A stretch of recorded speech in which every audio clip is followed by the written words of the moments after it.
안녕하세요. 저는 40대 여자입니다. 얼마 전에 남편 회식 자리를 만든 적이 있었어요. 20명 정도의 상차림을 준비하기 위해서는 많은 시간이 필요하고 체력적인 소모 또한 상당한데도 시모는 제 노력을 알아주는 것보단 오히려 상차림을 보더니 상처되는 말들을 거침없이 꺼냈어요.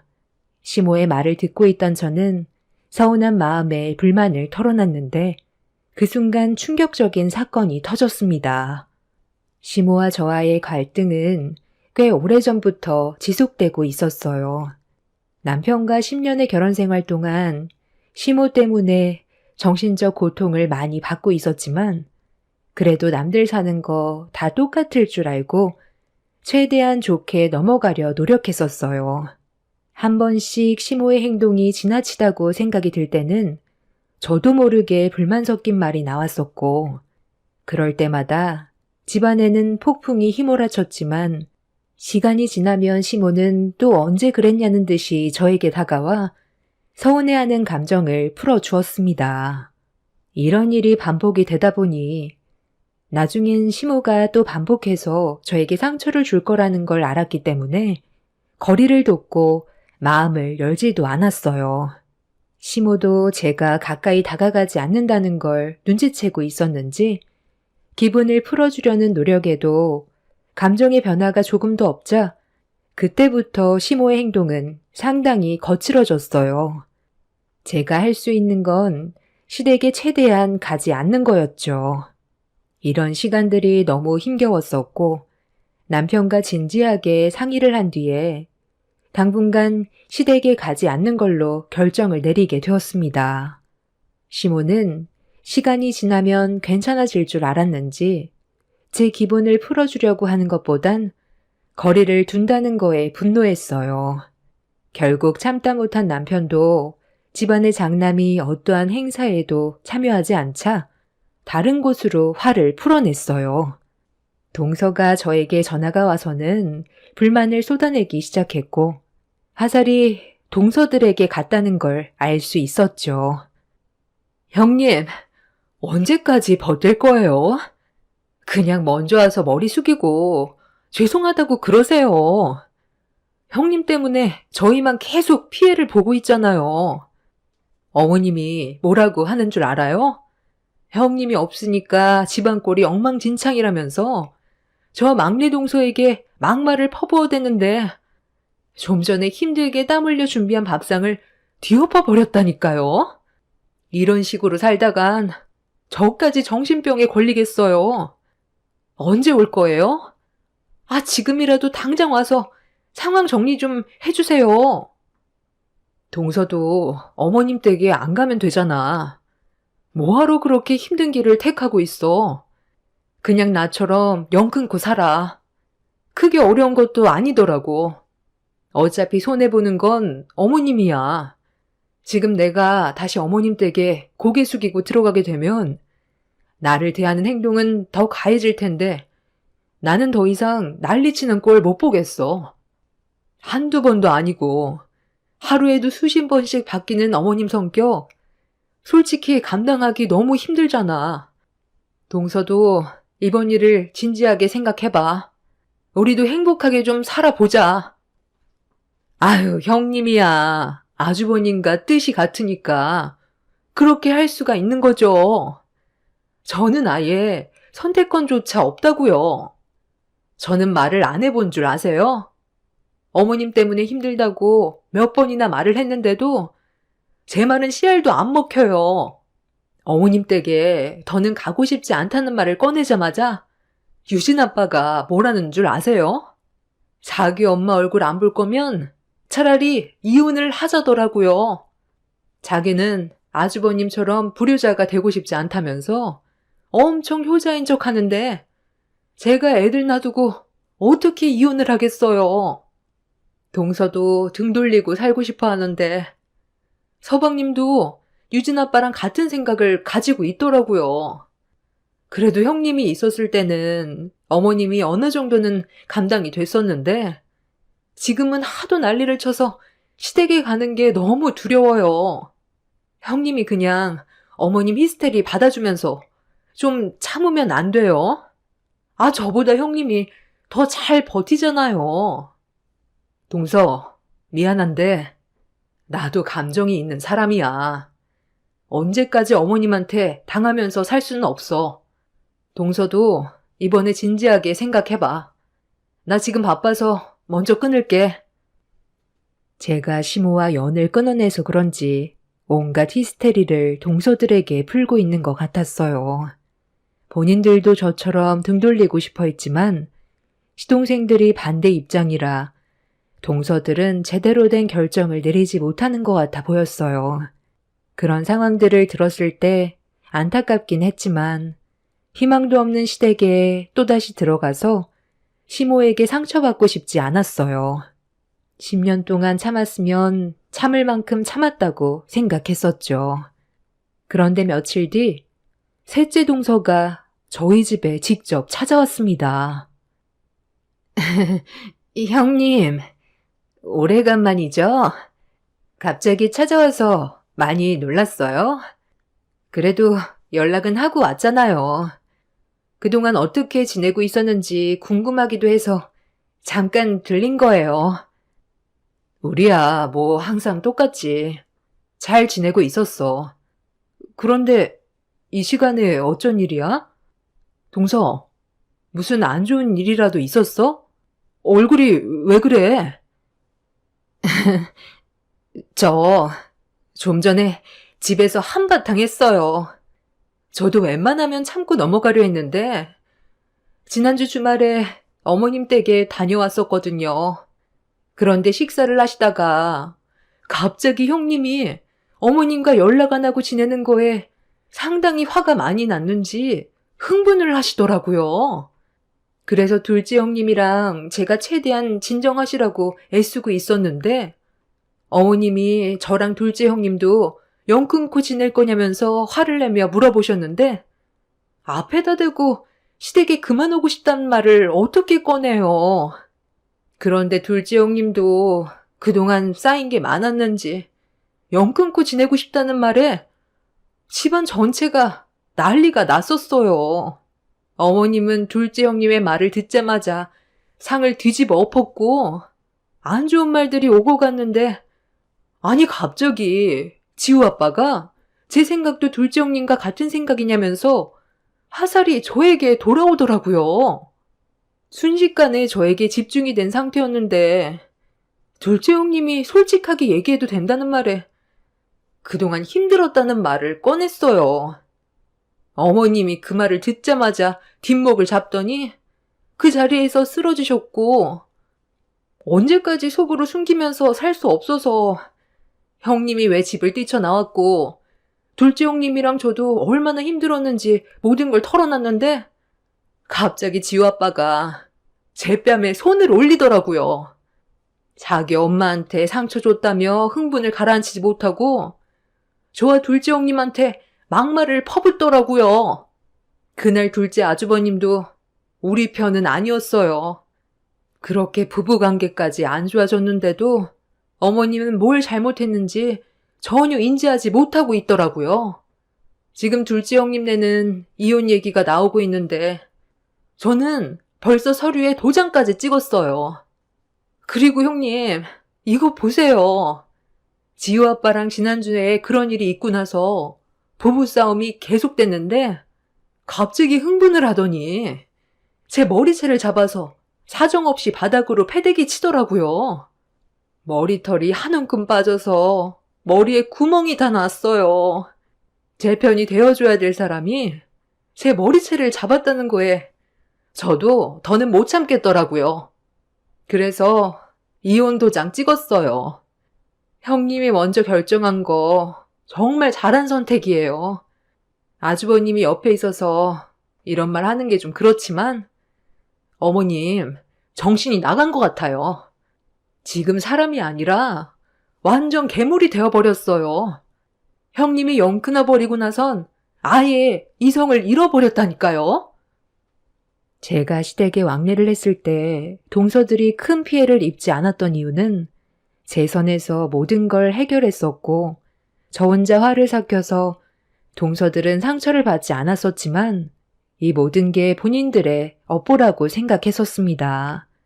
제가 힘들 때 동서들은 본인들 일이 아니라고 편도 안 들어주었고 모른 척 하더니 제가 영 끊고 나서 본인들한테 피해가 오니까 그제야 제 마음을 알 것 같다며 후회를 하고 있었습니다. 저는 어떠한 위로도 해주지 않았어요. 그냥 말만 들어줄 뿐 아무것도 하지 않았습니다. 그렇게 막내 동서는 저에게 현재의 상황에 대해 알려준 뒤 집으로 돌아가려 했는데 막내 시동생이 저희 집에 찾아와서 현관문이 부서질 정도로 두드렸습니다. 야, 임마. 초인종을 누르면 되지. 늦은 저녁 시간에 왜 현관문을 발로 걷어차고 있어? 네가 왜 흥분을 했는지 대충 듣긴 했는데 그렇다고 여자한테 손을 올려? 아이씨, 형이 뭔 참견인데. 그 난리를 쳐놨으니 이런 일이 벌어진 거라고. 형이야말로 형수 하나 제대로 잡지 못해서 집안 전체를 무너뜨려 놨잖아. 형은 우리 집안 장남 아니야? 형수한테 질질 끌려다니기나 하고. 그러니 엄마가 화가 안 나겠어? 형수가 하는 짓이 마음에 안 드니까 욕을 얻어먹는 건데 형이 그 사이에 왜 끼어들어서 형수님 편을 들어? 형수가 내 마누라였으면 뼈도 못 추렸어. 어디 어른한테 목소리를 높이고 대들어? 그냥 죄송하다고 넘기면 그만이지. 그래서 너는 재수 씨를 저 꼴로 만들어 놓은 거냐? 재수 씨 꼴을 봐봐. 집에서 얼마나 난리를 쳤으면 우리 집으로 도망쳐 왔겠어? 상황이 어찌됐든 무력을 행사하는 건 잘못됐다는 거 몰라? 이혼 서류에 도장도 찍었다던데 법적으로 소송 들어가면 네가 무조건 불리해질 거라는 걸 알면서도 끝까지 가려는 거냐? 지금이라도 당장 재수 씨한테 용서를 구해. 애들 생각도 해야지. 우리가 잘못을 한 게 아니라 어머니의 행동에 문제가 있는 거라고. 한 가족이 됐으면 서로가 잘 지낼 수 있게 노력을 해야 되는데 어머니는 너희 형수 얼굴만 보면 잡아먹을 듯이 달려들었잖아. 말이 10년이지. 결혼 생활 10년 동안 얼마나 많은 노력을 했는지 알아? 여보, 그만해요. 어차피 이제 와서 얘기해봤자 달라지는 거 아무것도 없어요. 각자 상황이 다르고 생각하는 게 다르잖아요. 그런데 서방님, 이거 하나는 기억하세요. 어머님이 서방님의 인생 대신 살아주지 않아요. 지금 옆에 있는 동서와 자식들이 떠나면 서방님한테 남는 건 뭔데요? 서방님도 생각이 있다면 어머님의 행동이 잘한 게 아니라는 거 충분히 알고 있을 텐데요. 그리고 내가 봤을 때 서방님이 엄청 효자는 아닌 것 같던데 어머님 감당 되겠어요? 서방님이 동서한테 한 행동들에 대해서는 용서받기 힘들겠지만 여기에서 그만 멈춰요. 나중에 땅을 치고 후회하지 말고요. 다 떠나가고 나중에 혼자 남겨졌을 때는 이미 늦은 거고 다시 되돌리고 싶어도 그렇게 할 수 없어요. 막내 동서는 제 옆에 찰싹 붙어선 시동생에게 막말을 퍼부었고 시동생도 시모의 행동이 잘한 건 아니라는 걸 알고 있었기 때문에 더 이상 억지 부리지 않았어요. 동서는 친정으로 가겠다며 택시를 불렀고 시동생은 이런 상황들이 많이 답답했는지 한숨을 내쉬곤 집으로 다시 돌아갔습니다. 이미 동서는 이혼 생각이 확고했는지 아이들을 친정집에 보낸 상태였어요. 불같은 성격에 행동부터 옮기는 시모와 그걸 똑 닮은 시동생 때문에 집안 전체가 쑥대밭이 되어버려 많이 답답했습니다. 어른이면 어른답게 행동을 해야 되는데 시모의 잘못된 행실이 불러온 결과에 이미 집안 전체가 무너져버린 상태였습니다. 결국 시모 때문에 동서내외는 이혼을 결정했어요. 시동생이 동서에게 손을 올린 행위에 대해서 법적 소송을 제기했고 시동생은 위자료와 친권까지 포기하게 되었습니다. 둘째 동서내외도 이미 금이 가고 있었기 때문에 이혼 얘기가 오고 갔는데 시동생들이 왜 시모의 편에 서는지 이해할 수가 없었어요. 자기를 낳아준 부모를 어떻게 평생 등 돌리고 사냐며 불효자가 될 수 없다는 말을 꺼냈는데 무슨 말이 더 필요하겠어요. 더 이상 대화 자체를 하고 싶지 않았습니다. 시댁 집안에서 정상적인 사람은 남편밖에 없다는 게 안타까울 뿐이었죠. 그렇게 가족 전체의 균열이 무너져 내린 상태에서 시모의 곁에 며느리들이 다 떠나버리게 되니 심술이 났는지 남편이 일하는 병원에 시모가 나타났어요. 그날은 남편과 오래간만에 외식이 잡혀있던 날이었는데 시모가 병원에 오게 될 줄은 꿈에도 몰랐었죠. 남편이 병원에도 찾아오지 말라고 했었거든요. 그만큼 남편의 행동은 단호했었는데 시모가 직업적으로 세 형제 중 남편이 제일 좋은 직업을 가지고 있어서 저와 갈라서기 하고 싶었는지 병원에서 기다리고 있는 저를 보자마자 안 좋은 말을 꺼내기 시작했어요. 얼굴 안 본 지 꽤 됐었는데 전혀 달라진 건 없어 보였습니다. 딱 보니 내 아들과 외식하려고 나왔나 보구만. 그런데 이거 어쩌지? 오늘은 내가 먼저 약속을 잡아야 할 것 같은데 우리 아들과 할 말이 좀 있거든. 그이한테 연락은 하고 오신 거예요?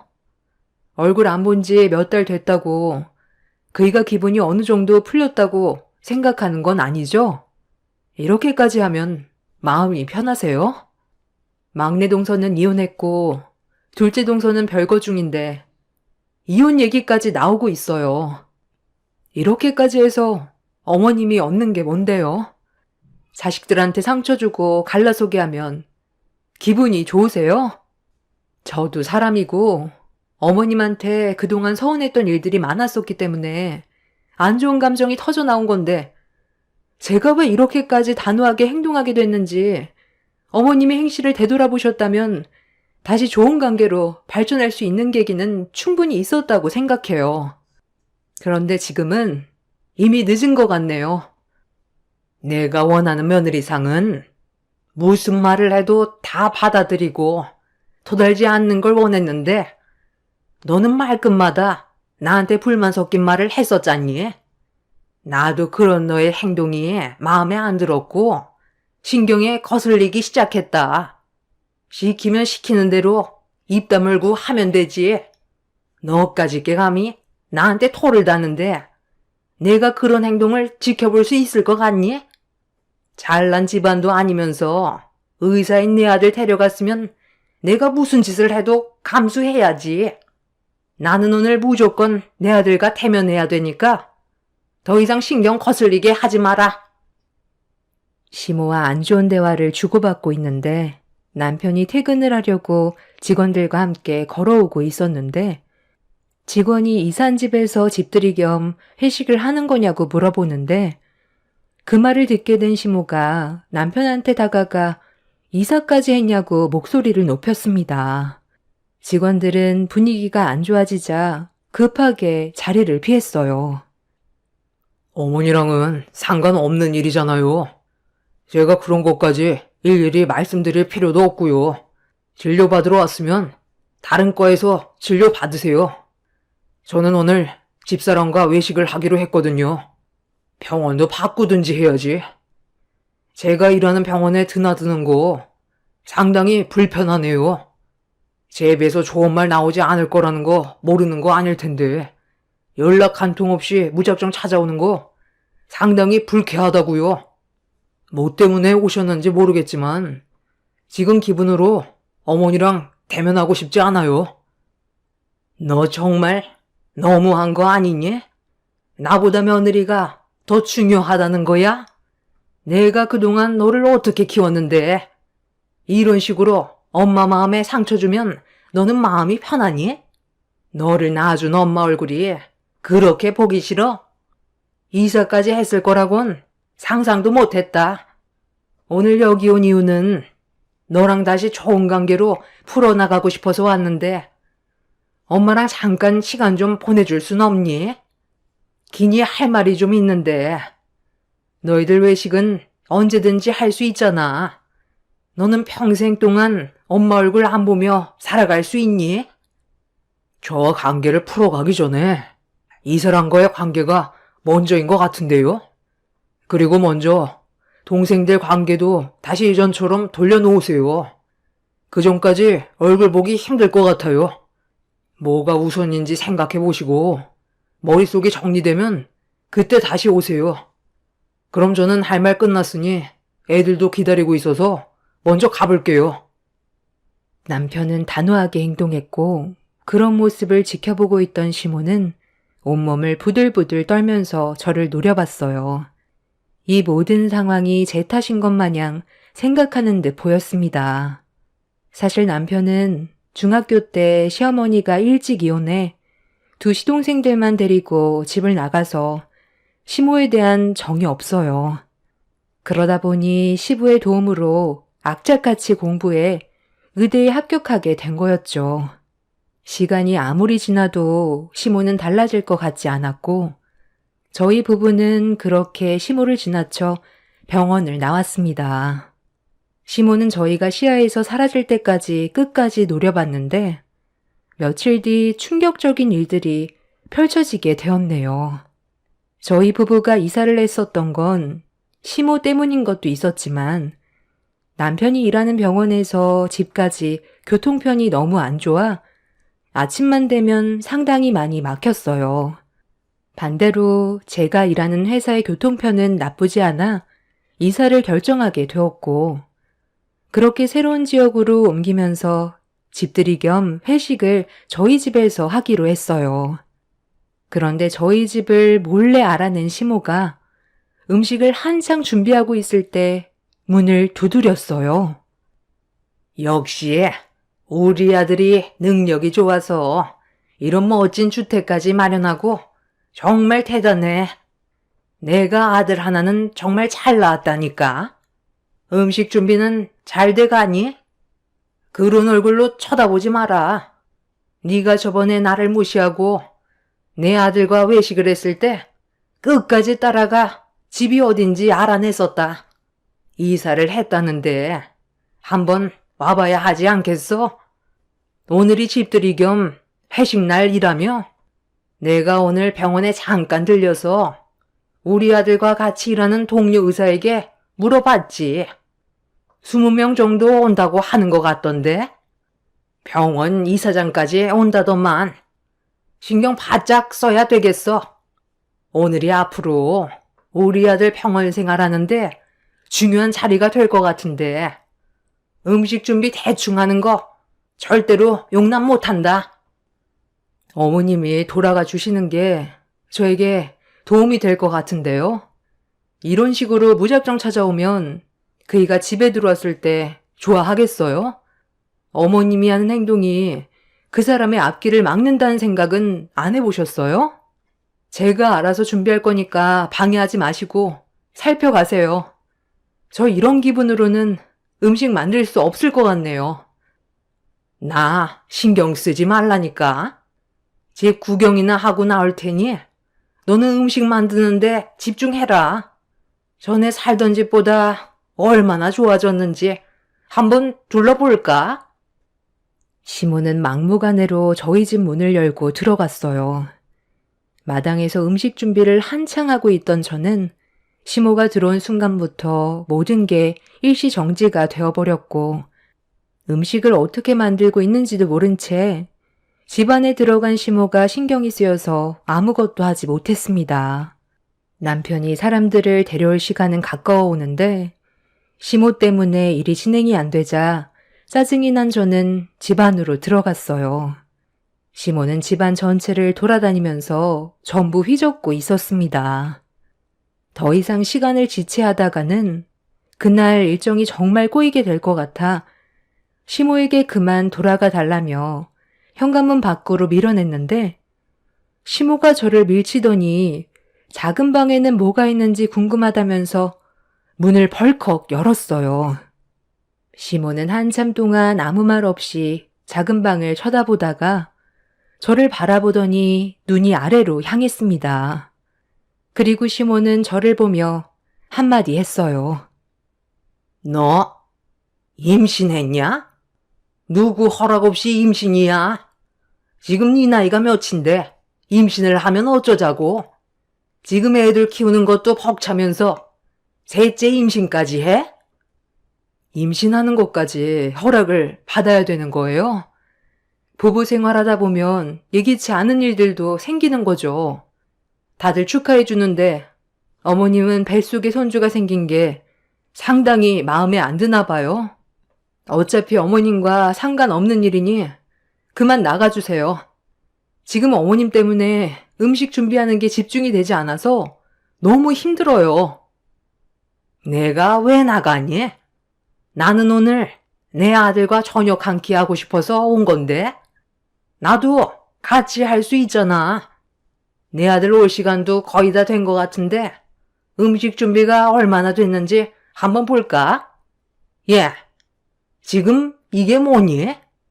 이걸 상차림이라고 준비해 놓은 거야? 이런 식으로 음식을 만들어 놓으면 누가 먹어? 돼지도 거들떠 안 보겠다. 시몬은 마당에 펼쳐진 음식들을 보더니 손님이 오지도 않았는데 손으로 반찬을 주워 먹으며 간을 보기 시작했어요. 입에 들어갔다 나온 손을 다른 반찬 위로 올라가길래 더럽게 뭐 하는 짓이냐고 시모의 팔을 잡아챈 뒤 나가실 거 아니면 방해하지 말라며 시모를 강제로 자리에 앉히는 순간 시모가 어디서 어른의 팔을 함부로 잡냐고 임신을 한 저에게 발길질을 했습니다.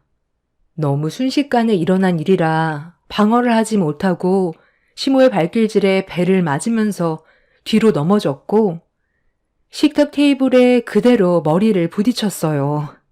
시모는 발길질 한 번에 넘어가냐며 피식 웃고 있었습니다.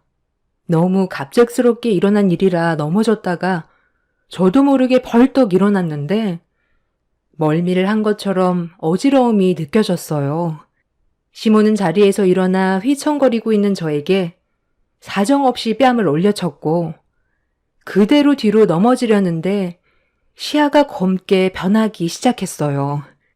바닥으로 쓰러짐과 동시에 대문을 열고 뛰어오는 남편이 눈앞에 보였고 시모는 우리 집안 먹칠하지 말고 자기 아들과 당장 갈라서라며 더한 짓도 할 수 있다면서 저는 시댁집안과 맞지 않는다고 귓속말로 속삭였어요. 남편이 어떻게 된 거냐고 시모에게 소리치는데 시모는 음식을 준비하다가 갑자기 쓰러졌다며 거짓말을 하고 있었습니다. 남편은 정신 차리라면서 제 얼굴에 조심스럽게 뺨을 쳤고 순간적으로 남편의 말이 지속적으로 제 귀에 들리면서 다시 정신을 차릴 수가 있었습니다. 남편은 좀 전에 저와 시모가 어떤 상황이었는지 전혀 알지 못한 상태라 시모에게 어떻게 된 거냐고 물어보았고 제가 옆에 있는데도 거짓말을 하는 시모의 말에 화가 머리끝까지 올라와 분노가 끌어올랐는데 온몸에 힘이 없었습니다. 남편은 당장 병원부터 가봐야 할 것 같다면서 초점을 거의 잃었다며 뇌진탕 증세가 있는 것 같다고 저를 들쳐업었고 남편과 함께 온 동료 의사들의 도움을 받아 대문을 나가려는데 뒤늦게 들어온 병원 이사장님이 저를 부르며 달려왔어요. 그네야, 내가 너무 늦었다. 빨리 오고 싶었는데 차가 막혀서 너무 늦게 왔네. 이 노인네가 정신 나갔나? 임신한 몸인 걸 알면서 사람을 어떻게 이 지경으로 만들어? 그쪽이 저지른 행동이 대학까지 위험해질 수 있다는 걸 몰라? 박 선생, 내가 전부 다 듣고 있었어. 출발 전에 우리 큰딸과 전화 통화를 하고 있었는데 박 선생 어머니가 그녀한테 손을 올렸고 막말을 퍼부었다고. 임신한 몸이라 간단한 반찬만 만들어 놓으면 나머진 내가 전부 준비해 가기로 했었는데 음식 맛이 형편없다면서 사려놓은 것도 없다고 임신한 사람한테 발길질하는 게 말이 되나? 자, 여기 아직까지 전화 통화가 연결되어 있지? 병원 이사장님과 저는 가까운 사이예요. 예전에 이사장님 댁에 초대를 받은 적이 있었는데 이사장님 시어머니께서 치매가 있으셔서 많이 힘들어 하셨었죠. 그때 잠깐 이사장님 시어머니를 뵌 적이 있었는데 그분이 갑자기 저를 보시더니 눈물을 흘리셨고 제 손을 잡더니 친손녀가 살아 돌아왔다면서 제 손이 닳도록 어루만지셨습니다. 그때 당시 모두가 놀랐었고 나중에 알고 보니 몇 년 전 이사장님의 큰딸이 교통사고로 세상을 떠났었는데 저와 약간 비슷하게 닮아 보여서 착각한 것 같다면서 제가 자주 곁에 있어드리면 좋을 것 같다고 부탁을 하셨어요. 나쁜 일도 아니고 좋은 일이라 이사장님 댁에 자주 갔었고 이사장님도 그때부터 저에게 큰애라고 부르셨습니다. 그렇게 왕래하면서 지내다 보니 어느새 이사장님은 저를 큰딸처럼 한 가족으로 대해주셨고 좋은 관계를 유지하고 있었습니다. 저희 엄마와도 나이가 비슷해서 저 또한 마음 열고 다가갈 수 있었죠.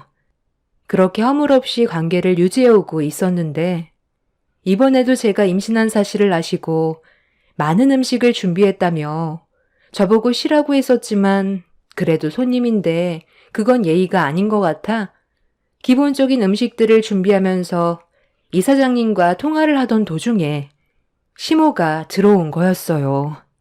저는 시모 때문에 정신이 없던 상태에서 전화통화를 끊어야 하는 것도 깜빡하고 있었는데 이런 상황을 이사장님이 전부 다 듣고 있었습니다. 남편은 이사장님이 녹음한 통화 내용을 전부 다 듣게 되었고 남편과 시모의 두 남빛은 동시에 썩어 들어갔어요. 남편은 조용히 넘어가지 않을 거라며 저를 데리고 병원으로 이동해 치료를 진행했어요. 다행히 뱃속의 아이는 크게 문제는 없었고 저도 가벼운 뇌진탕으로 끝날 수 있었습니다. 그리고 지금 현재 시모는 법적 처벌을 받기 위해 소송 중에 있어요. 이번에 저지른 일은 도저히 그냥 넘어갈 수가 없습니다. 시모의 행동은 사람이 할 짓이 아니라고 생각합니다. 하마터면 저와 아이의 생명까지 잃게 될 뻔했던 아찔한 순간이었고 변호사는 법정에서 이사장님과의 통화 내용에 저의 임신 사실을 알고 있음에도 무력을 행사한 녹취록을 통해 시모의 행동이 의도적이었다는 걸 재판부에서 인정할 것 같다며 재질이 무겁게 내려질 거라고 설명해 주었습니다. 남편도 이번 일을 통해 단단히 질렸는지 평생 얼굴 안 보고 살 거라고 하더군요. 저도 그걸 바라고 있습니다. 한 번 아닌 사람은 끝까지 아니라는 걸 이번 일을 통해 확실히 알 수 있었네요. 제 사연 들어주셔서 감사합니다. 안녕하세요. 저는 36살 여자입니다. 얼마 전에 병원을 잠깐 다녀왔는데요. 저희 엄마 건강이 좋아지셔서 조만간 퇴원을 해도 된다는 진단을 받았습니다. 그리고 이 소식을 저와 결혼을 약속했던 그 사람에게 전해 들었는지 병원을 또다시 찾아오셨어요. 저희는 별로 만나고 싶지 않았는데 시모는 엄마 앞에서 무릎을 꿇으시더니 용서를 구하셨어요. 하지만 벌써 돌이킬 수 없는 상황까지 와버렸기 때문에 아무리 잘못을 뉘우친다 해도 관계 회복은 어려울 것 같아 보이네요. 한 번뿐인 사람 인생 마음먹은 대로 흘러가면 좋겠지만 그것 또한 쉽지 않은 것 같습니다. 사랑하는 사람과 지속적인 만남을 이어오다 보면 자연스럽게 결혼을 생각하게 되고 상대방 또한 저와 같은 생각을 가질 때 결실이 맺어지는 건데 그 과정에서 여러 가지 걸림돌이 생기게 되었고 많은 갈등을 불러일으켰어요. 결혼을 허락받기 위해 예비 시댁에 인사를 드리러 갔을 때 처음 받아보는 대우에 어떤 식으로 처신을 해야 할지 모르겠더라고요. 내가 둘 사이의 관계를 알게 된 건 얼마 되지 않지만 꽤 오랜 기간 만나왔었다면서? 그래서 자연스럽게 결혼 얘기를 주고받았겠지. 하지만 경리 씨도 쉽지 않을 거라는 거 어느 정도 예상하고 있었을 텐데. 둘만 좋다고 결혼을 할 수 있다면 부모가 왜 있겠어? 각자 입장 차이가 있기 때문에 어느 정도 쓴소리가 나가도 이해해 줬으면 좋겠네. 일단 내 아들은 명문대 나와서 의사 생활을 하고 있는데 그쪽은 학원 선생이라며? 그래서 대충 알아봤는데 그렇게 유명하지는 않은 것 같아서 솔직히 실망을 안 할 수가 없더라고. 내 주위에서도 잘 나가는 일타 강사 몇 명 정도는 알고 있긴 한데 의사 직업보다 훨씬 더 많은 수익을 받고 있는 걸로 아는데 그쪽은 전혀 알지 못하더라고. 동네에서 이름 좀 날렸다 하면 웬만해서는 강사들끼리 서로 정보 주고받으려고 모임도 가진다는데 그런 곳에서도 참석하지 않는 거 보면 낄 수 있는 수준도 안 된다는 거잖아. 그럼 받는 수익금도 현저히 떨어질 테니 내세울 만한 게 없는 건데 내 아들과 결혼을 하겠다는 게 나는 어이가 없는 거야. 결혼은 양가 집안이 어느 정도 수준이 비슷해야 갈등이 없는 거 모르나? 이런 문제로 안 좋은 상황까지 가게 되는 거 주위에서나 막장 드라마에서도 봤을 거 아니야. 설마 현실은 그렇지 않다고 생각하는 거 아니겠지? 내가 봤을 때 드라마에서 나오는 것들보다 현실이 더 심할 것 같거든. 처음 얼굴 보는 이 자리에서 확실하게 얘기하겠는데 내 아들과 그쪽이 결혼하는 건 솔직히 반댈세. 나 같은 경우 우리 집안과 어느 정도는 수준이 맞아야 한다고 생각하기 때문에 이 결혼은 어차피 무너지게 되어 있어. 억지로 결혼을 강행한다고 해서 과연 삶이 좋아질 수 있을까? 내가 봤을 때 앞으로 겪어본 적 없는 험난한 여정이 시작될 것 같은데? 다시 한번 말하지만 그쪽 집안과 비슷한 배우자를 찾는 게 훨씬 더 효율적이라고 생각되네. 설마 내 아들 이용해서 한몫 챙기려는 건 아니지? 그게 무슨 말씀이세요? 당연히 아니죠. 저는 이 사람과 결혼하고 싶어서 인사드리러 온 것뿐인걸요. 어머님께서 무엇을 걱정하고 계신지는 충분히 이해하고 있어요. 제가 부족하다는 것도 잘 알고 있고요. 어머님 마음 제가 100% 충족시켜 드리지 못하겠지만 며느리로서 정말 좋은 모습 보여드릴 수 있고 돈이 전부가 아니라는 걸 앞으로 결혼 생활하면서 보여드리도록 할게요. 저도 이 사람처럼 명문대 졸업했고 직업 선택폭이 넓었지만 굳이 학원 강사를 선택한 이유는 아이들을 가르치면서 원하는 대학에 진학시켰을 때 얻는 보람이 저에게는 크게 작용해서 지금까지 즐겁게 하고 있는 중이에요. 분명 열심히 하다 보면 분명 성공은 자연스럽게 따라올 거라 믿고 있어요. 엄마가 애초부터 정해놓은 기준치가 워낙 높아서 그런 거지. 제가 여자 보는 눈이 없겠어요. 그동안 격리 만나오는 동안 오히려 제가 배울 점이 훨씬 더 많았어요. 그만큼 몇 년 동안 만나오면서 이 사람 놓치고 싶지 않다고 생각하게 되면서 앞으로 함께하고 싶은 마음에 결혼하자고 제가 먼저 얘기했어요. 그만큼 이 사람을 향한 제 마음 변함없으니 엄마도 저희 받아들여 주세요. 제가 행복하면 되는 거 아닌가요? 집안 차이를 문제 삼으면 한도 끝도 없어요. 예비신랑도 그렇고 저 또한 지속적으로 어머님한테 쉬지 않고 어필을 했어요. 그만큼 저희가 함께하고 싶은 마음이 크다는 걸 보여드리고 싶었습니다. 시부모님께서 아무 말 없이 조용히 듣고만 계시다가 시부는 저희의 결혼을 허락해 주셨어요. 그리고 서로가 평생 행복하게 잘 살길 바란다며 좋은 말씀을 아끼지 않으셨습니다. 하지만 시부의 말을 듣고 있던 시모가 갑자기 끼어드시더니 저희 결혼을 쉽게 결정 내릴 수 있는 문제가 아니라면서 조금 더 생각해 본다며 대화를 마무리하셨네요. 분명 시모가 며느리로서 생각해 두셨던 부분들을 저는 충족시켜드리기 어렵겠지만 그래도 최선을 다하다 보면 어느 정도는 인정받을 수 있을 거라 생각했어요. 하지만 시모가 원하시는 건 제가 예상했던 것보다 상상 이상이었고 결혼이 이렇게까지 힘들 줄 몰랐네요. 예비시댁에서의 첫날은 처음부터 끝까지 긴장이었지만 그래도 최선을 다해 노력하는 모습을 보여드렸습니다.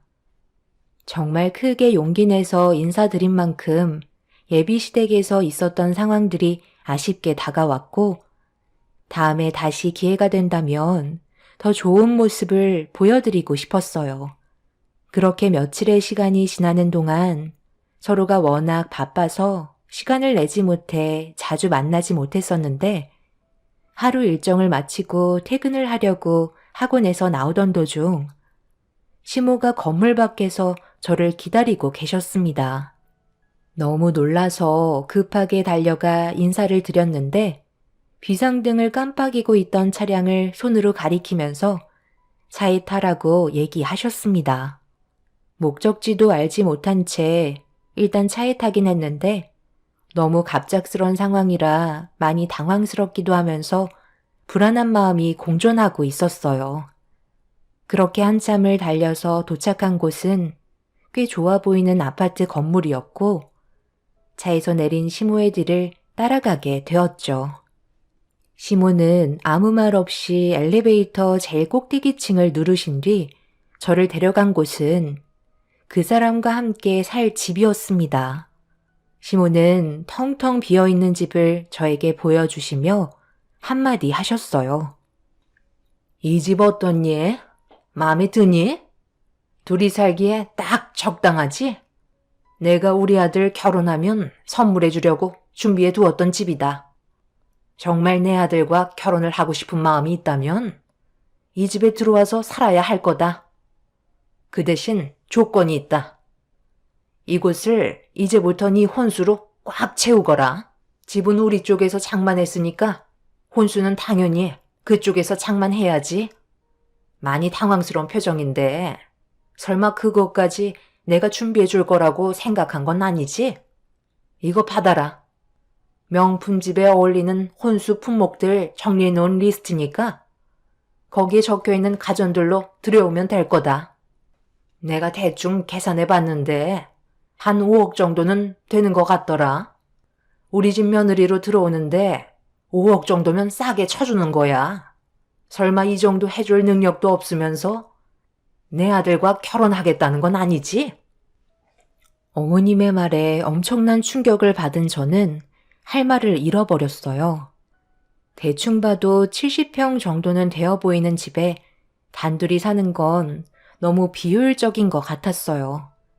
그리고 텅텅 비어있는 집 안에 혼수를 채워 넣으라고 건네주신 품목이 정말 충격이었어요. 당연히 집이 넓은 만큼 들어가는 혼수 품목도 자연스럽게 늘어나는 건 맞지만 들어본 적도 없는 몇천만 원짜리 가구들이며 가전들과 식기까지 전부 다 엄청난 가격대를 형성하고 있었습니다. 저는 너무 당황해서 아무 말도 하지 못하고 있는데 시모의 의도는 분명했어요. 이 정도 하면 제가 떨어져 나갈 거라고 생각하고 있는 듯 보였습니다. 재력이 있는 사람들이야 5억이 아무것도 아니겠지만 저희 집안은 그렇게까지 여유가 많은 건 아니기 때문에 무리일 수밖에 없었고 시모는 제가 서둘러 답을 해주길 기다리고 있었네요. 여기서 5억 혼수를 해오겠다고 얘기하면 결혼이 성사되는 거지만 그렇지 못한다면 이 결혼은 없던 일로 되는 거였죠.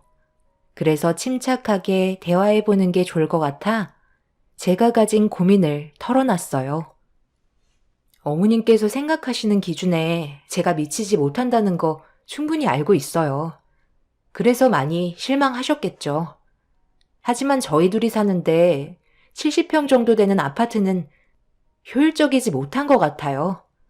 결혼한다면 아이도 가질 테지만 그래도 이 정도 평수는 대가족이 들어와서 살아도 넓은 집인데 여기에 어머님이 주신 혼수품을 전부 다 채운다고 제대로 활용할 수 있을까요?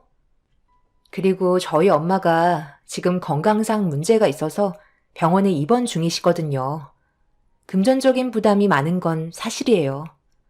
제가 많이 부족한 거 알아요.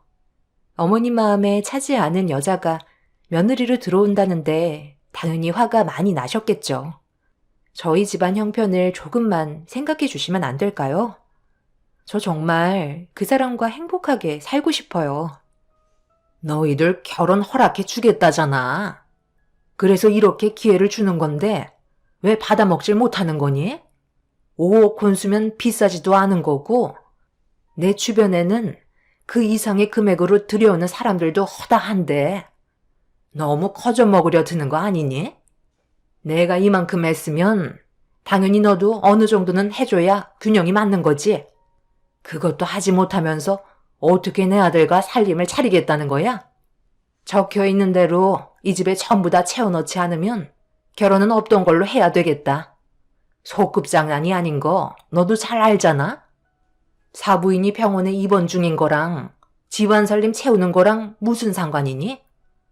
병원비가 없을 정도로 사정이 많이 어려운 건 아니잖아.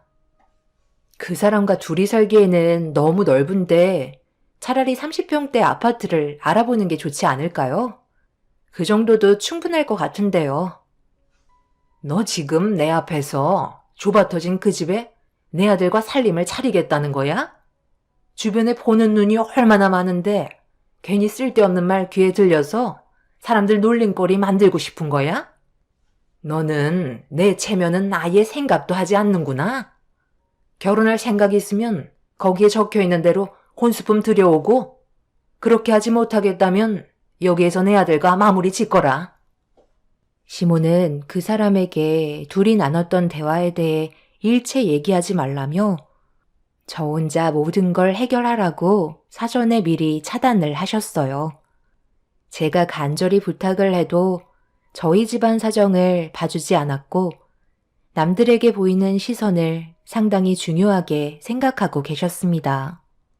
결국 5억 혼수품을 해결하지 못한 채 집으로 돌아오게 되었고 앞으로 어떻게 해야 할지 많은 고민에 빠지게 되었어요. 그 사람과 단지 행복하게 살고 싶은 것뿐이었는데 그것조차 마음대로 되지 않는 게 정신적으로 너무 힘들게 다가왔어요. 이런 고민을 혼자서 하는 것보다 부모님과 당연히 상의를 해야 할 문제이지만 엄마가 입원해 계신 상태에서 괜한 걱정 끼쳐드리고 싶지 않아 저 혼자 속으로 앓고 있었네요. 그 사람과 만나는 동안에도 항상 시모의 말이 제 머릿속에서 떠나지 않자 결국 시모와의 약속을 어기고 말았습니다.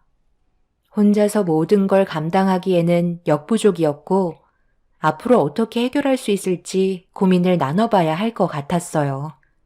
그래서 시모가 건네준 5억의 혼수 리스트를 꺼내 보여줬네요. 지금 이것들을 전부 다 당신 집안에서 준비해 오라는 거야? 그리고 그 집은 또 무슨 얘기야? 나는 전혀 모르고 있었는데. 5억이 무슨 애들 장난도 아니고. 이건 내가 생각해봐도 아닌 것 같은데. 내가 엄마랑 다시 진지하게 대화 좀 나눠볼게. 아버지도 이 사실을 알아야 원만하게 해결을 하지. 이런 고민을 당신 혼자서 앓고 있으면 당연히 아무것도 해결이 안 되지. 그리고 엄마한테 70평 집이 있었다고? 그것도 처음 듣는 말인데. 내가 모르는 게 왜 이렇게 많아? 그리고 둘이 사는데 그렇게 큰 집이 뭐가 필요해? 30평 정도면 적당한 거지. 엄마는 그냥 당신이랑 내가 결혼을 하지 못하게 끊어내고 싶어서 그런 무리한 요구를 한 것 같아. 우리 엄마랑 사소한 거라도 마찰이 있다면 무조건 나한테 얘기해줘야 내가 나중에 처리를 해줄 수 있어. 아버지가 우리 둘만 좋으면 된다고 했는데 왜 엄마가 이렇게까지 행동하시는지 나도 이해하기 힘든데 당신은 더 많은 스트레스를 받았겠다. 아버지가 모든 걸 바로잡아 주실 거니까 너무 걱정하지 말고 오늘은 들어가서 푹 쉬어. 그리고 어머님 건강 상태는 어떠셔? 그래도 암을 초기에 발견해서 회복률이 높으실 거야. 조만간 인사드리러 간다고 전해드리고.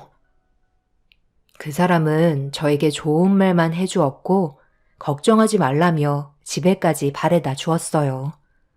시모와의 문제만 해결되면 모든 게 순조롭게 진행이 될 거라 생각했기 때문에 그 사람과 이 문제를 의논하는 게 맞는다고 생각했었어요. 그런데 그건 제 계산과는 너무나도 틀린 방향으로 흘러가 버렸고 충격적인 일들이 제 앞에 펼쳐지고 말았죠. 다음날 퇴근을 하고 병원에 도착해 엄마 병실을 향해 걸어가고 있는데 갑자기 시모가 제 앞에 나타나셨어요. 화가 머리끝까지 올라오셨는지 흥분한 상태로 저를 향해 걸어오시더니 제 팔을 강하게 잡으신 뒤 비상계단으로 저를 끌고 가셨습니다. 아무래도 그 사람한테 혼수 문제로 대화를 주고받은 것 때문에 저를 찾아오신 것 같았어요. 내가 귀에 못이 박히도록 얘기하지 말라고 그렇게 경고했는데 지금 내 말을 무시하는 거니? 쥐뿔도 없는 집안 내가 받아주겠다는데 5억 혼수품이 그렇게 하고 싶지 않았어? 그럼 다른 남자 찾아보면 될 것을 왜 자격 미달인 네가 감히 내 아들을 넘봐? 한 번만 더 내 앞에 나타나기만 해봐라. 그때는 말로 끝나지 않을 거다. 웬만해선 내가 손을 쓰지 않는 성격이기 때문에 지금도 엄청 참고 넘어가는 거야. 그러니 더 이상 우리 집안에 문제 일으키지 말고 내 아들과 인연 끊거라. 혼수 리스트 하나도 제대로 해오지 못하는 능력 없는 너를 내가 며느리로 어떻게 받아들이겠니? 어머님, 사람 사는 기준이 다 다르지만 저희 집안 사정도 어느 정도 생각해 주셔야죠. 지금 경제적으로 어려운 상황이고 이 문제로 병원에 계신 저희 엄마한테 스트레스 받게 하고 싶지 않아요. 지금 수술 경과도 좋아졌고 조금 있으면 퇴원하시는데 괜히 스트레스 받으시는 일 생기기라도 하면 암이 재발될 수도 있어서 지금까지 아무 말도 하지 않고 있었어요. 제가 많이 부족한 만큼 정말 열심히 살아가는 모습 보여드릴 테니 그 사람과 결혼하는 거 허락해 주세요. 인생의 돈이 전부가 아니잖아요. 그래서 지금 사정을 봐달라는 거니? 안 되겠다. 내가 너희 사부인 얼굴 좀 보면서 얘기를 해야 이 문제가 해결될 것 같구나. 마지막으로 말하는데 5억 혼수 리스트에서 하나라도 빠진다면 이 결혼은 없던 걸로 할 테니까 그만 고집 피워라. 알겠니? 시모는 화가 머리끝까지 올라왔는지 저를 강하게 밀치시더니 엄마가 계신 병실로 걸어가셨어요. 병원에까지 찾아온 걸 보면 그 사람한테 엄마가 계신 병원을 전해 들은 것 같았습니다. 저는 시모의 팔을 잡고 소란 피우지 않았으면 좋겠다고 간절히 부탁했지만 시모는 이미 귀를 닫아버리셨는지 제 말을 들어주려 하지 않았어요. 결국 화가 머리끝까지 올라온 시모는 저희 엄마가 계신 4인 병실의 문을 대차게 열며 들어가셨고 급하게 저도 뒤따라 들어간 순간 충격적인 광경을 목격하고 말았습니다. 분명 엄마한테 소리치며 화를 내셔야 하는데 온몸이 굳은 것처럼 그 자리에 멈춰 계셨어요. 아들, 네가 지금 왜 여기에 있는 거야? 여기에 있으면 안 되는 시간 아니야? 그런데 당신은 여기를 어떻게 알고 찾아온 거야? 엄마, 지금 그게 문제예요?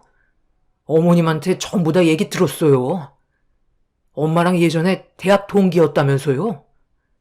어머님이 엄마가 어떤 모습인지 궁금하다고 하셔서 잠깐 사진 보여드렸는데 갑자기 당황해 하시길래 이유를 여쭤보니까 엄마가 대학 시절 때 어머님 밀어서 떨어뜨렸다면서요? 과에서 엄마가 짝사랑하던 남자가 있었는데 그 사람은 어머님과 서로 만나고 있었고 그런 모습이 질투가 나서 사람들 몰래 다리 위에서 밀치고 도망쳤는데 증거 불충분으로 결국 해결되지 못하고 어머님은 결국 다리 하나를 평생 장애를 안고 살아갈 수밖에 없었다고 하는데 그 말이 사실이에요? 그게 갑자기 무슨 뚱딴지 같은 소리야. 나는 오늘 그쪽을 처음 본다고. 몸 상태가 안 좋다더니 이제는 치매까지 오셨나 봐. 원수는 언젠가 다시 만난다더니 어떻게 이런 식으로 또 만나게 됐네. 그동안 아주 잘 지내고 있었나 봐. 눈이 부실 정도로 때깔이 좋아졌구만.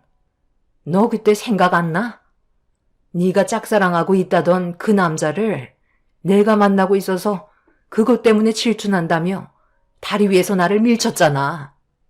나는 너를 봤지만 너는 끝까지 발뺌하는 바람에 결국 사건이 해결되지 못한 채 내가 발을 헛디뎠다는 걸로 판정이 나게 되었고, 너는 그날 이후 바로 휴학하고 이사 가잖아.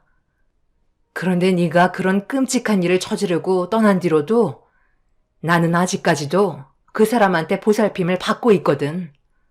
네가 짝사랑했던 그 사람이 지금 내 남편으로 있어. 지금 들어왔네. 인사해. 네가 좋다고 쫓아다니던 내 남편이야. 정말 사람 일은 한 치 앞도 모른다더니 어떻게 이런 일이 다 있니? 나를 세상 떠나게 만들려던 사람의 아들이 내 딸과 결혼하겠다고 인연을 만들었잖아. 사람 일은 이래서 아무도 모른다니까. 네가 내 딸을 안 받아주는 게 아니라 내가 네 아들을 사이로 안 받아줄 건데 이거 어쩌지?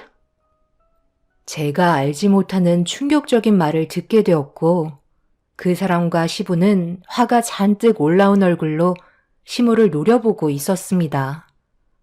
시모는 전부 다 저희 엄마가 지어낸 얘기라고 했었지만, 시부와 예비신랑이 솔직하게 얘기하지 않으면 평생 시모의 얼굴을 2번 다시 안 보겠다며 솔직하게 사실을 얘기하라고 화를 내자, 부정하던 시모는 그 자리에서 털썩 주저앉아 버렸어요. 그리고 모든 사실을 인정했고, 과거의 행동은 실수였다며 용서를 구하기 시작하셨죠. 하지만 돌이킬 수 없는 사건이었기 때문에 시모의 용서는 받아들여지지 않았습니다. 엄마는 시모를 평생 용서할 수 없다면서 아픈 몸을 이끌며 시모에게 다가가 가슴을 내려쳤습니다. 알고 보니 엄마와 시모는 대학교 때 둘도 없는 친구로 상당히 가까운 사이였는데, 한 남자를 둘이서 사랑하다가 엄마와 저희 아빠가 정식으로 연애를 하게 되면서부터 시모의 질투가 올라와 끔찍한 일을 저지르게 되었던 거였죠. 결국 이 문제로 그 사람과 저는 남은 인생을 함께 할 수가 없었어요. 그동안 살아오면서 쩔뚝거리는 엄마의 다리를 항상 봐왔기 때문에 이런 가슴 아픈 사연을 듣고도 그 사람과 더 이상 만날 수는 없었습니다.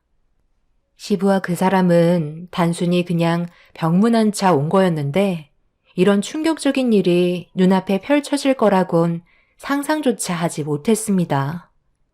시모는 피눈물을 흘리면서 과거의 행동에 대해 사죄했지만, 오랜 세월이 흐른 만큼 마음의 골이 깊어진 엄마는 용서를 구하는 시모를 받아주지 않았습니다.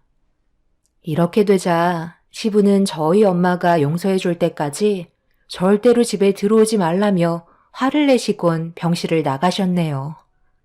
그 사람도 시모의 잘못된 행동에 충격을 많이 받았는지 눈물을 흘리며 밖으로 나가 버렸습니다.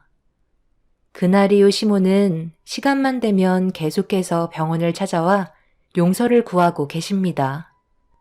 하지만 엄마가 장애를 가지고 살아온 세월만큼 시모의 용서를 쉽게 받아줄 것 같지는 않네요.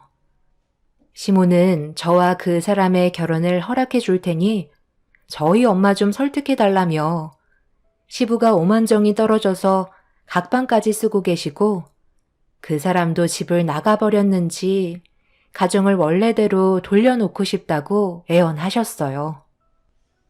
네가 원하는 거 다 해줄 테니까 제발 부탁이다. 내가 그동안 힘들게 끌어온 가정을 한순간에 무너뜨리게 할 수 없다. 내가 너한테 모질게 했던 행동들 전부 다 미안하고, 혼수로 오억하라고 얘기한 것도 솔직히 억지 부려서 떼어놓으려 했던 거 사실이었다. 어느 부모도 자식이 좋은 집안과 결혼시키고 싶어 하지 부족한 집안에 보내고 싶어 하지 않잖아. 지금 별거 얘기까지 나오고 있는 판국에 내가 할 수 있는 건 용서를 받는 것밖에 없다. 그때는 젊었고 철이 없었으니 그런 행동이 나오긴 했지만 나도 지금까지 살면서 그때 기억 때문에 마음 편히 살았던 적 단 한 번도 없었어. 그래서 저보고 어떻게 하라는 거예요? 저희 엄마가 받은 상처를 제가 왜 엄마를 설득시켜야 하는 건데요? 아무리 철이 없어도 누구나 그런 식으로 행동하지 않아요. 당신은 선천적으로 그런 성격을 가지고 계신 거죠. 그래서 저한테도 그런 식으로 행동하신 거 아닌가요? 저희 엄마는 당신을 두 번 다시 보고 싶어 하지 않으니까 그만 찾아오세요. 그럼 내가 어떻게 하면 좋을까? 돈이라도 주면 만족하겠니? 얼마면 될 것 같아? 평생 병원비는 지원해 줄 테니까 제발 한 번만 내 잘못을 용서할 시간을 주면 안 되겠니? 지금은 한 푼도 없지만 용서만 받으면 내가 원하는 대로 해줄 수 있어. 아직까지 뭐가 문제인지 전혀 인지하지 못하고 있는 것 같아요. 엄마가 그러셨어요. 당신이 한쪽 다리가 똑같이 장애를 입게 되면 그때 용서해줄 마음이 생길지도 모른다고요. 잘 한번 생각해 보세요. 엄마가 기회를 주신 걸 수도 있잖아요? 그건 너무 억지잖아. 멀쩡한 다리를 어떻게 장애를 만들어 오라는 거야? 내가 다리에서 뛰어내리기를 바란다는 거니? 방금 억지라고 하셨어요? 정말 말 웃기게 하시네요. 저한테는 혼수를 5억이나 해오라고 하셨으면서 그때는 뭐라고 하셨죠? 제가 사정을 봐달라고 간절히 부탁했는데도 들어주려 하지 않았잖아요. 당신이 생각한 억지가 저도 똑같이 느끼고 있었다고요. 시모가 평생 꾸려온 가정이 한순간에 무너지는 순간이었고 제자리로 돌려놓고 싶어 하십니다. 하지만 저는 시모의 손을 뿌리치고 죄송하다는 말로 돌려드렸네요. 엄마는 평생 동안 장애를 가지게 된 다리를 바라보면서 단 한순간도 시모를 잊은 적이 없었을 테고 그 아픔이 얼마나 큰지 가늠이 되지도 않는데 제가 그 사람과 결혼하겠다고 엄마를 설득하는 건 불효나 마찬가지라 시모의 간절한 부탁에도 등을 돌렸습니다. 두 번 다시 만나고 싶지도 않으니 더 이상 찾아오지 말라며 제 팔을 잡고 놔주지 않으려는 시모의 손을 뿌리쳤네요. 그 사람은 저희 가족에게 미안해서 연락 한 통 없습니다. 이제 그 사람을 잊는 게 어느 정도 받아들여지고 있는 것 같아요. 시부께서는 미안한 마음에 평생 병원비는 지원해 줄 테니 걱정 말라고 하시는 중이세요. 하루빨리 정상적인 생활로 돌아가고 싶을 뿐입니다. 시모는 그동안 자신의 잘못을 잊은 채 살아왔던 시간만큼 뉘우치며 살았으면 하네요. 제 사연 들어주신 분들, 오늘 하루도 웃음 가득한 날이 되시길 바랍니다. 감사합니다.